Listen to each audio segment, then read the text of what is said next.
எடப்பாடி பழனிசாமி அவருடைய சொந்தக்காரர் வீட்டில் ரெய்டு நடந்து போச்சு. அதனால போய் பாரதிய ஜனதா கட்சியோட போய் கூட்டணி வச்சுட்டானு. ஏயா, என் சொந்தக்கார வீட்டில் நடக்கிறதுக்கும் கூட்டணி சம்பளத்துக்கு என்ன சம்பந்தம்? என் சொந்தக்காரன் நிறைய இருக்கிறாங்க, அவைய தொழில் பண்றாங்க, அங்கங்க ஏதாவது நடந்தா போய் ஈடி போவோம், வருமான வரி போவோம். அதுக்கு என்னை கூட அது எனக்காது தலைவா. திரு ஸ்டாலின் அவர்களே, நீ தலைவன் சொல்றதுக்கு சரியில்லை, தலைவருக்கு பொருத்தமான ஆளும் இல்லை.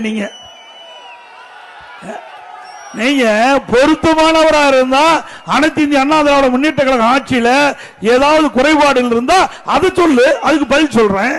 அதை விட்டுட்டு உங்க சொந்தக்காரர் வீட்டில் போய் ரெய்டு நடந்திருக்குது, அதுக்கு பயந்து போய் தான் பாரதிய ஜனதா கட்சியோட போய் இணைஞ்சுக்கினார்.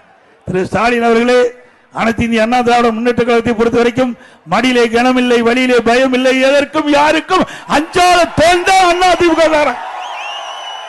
நான் மட்டுமல்ல, இங்க இருக்கிற தொண்டங்களோட பயப்பட மாட்டோம். பயப்படுவோமா?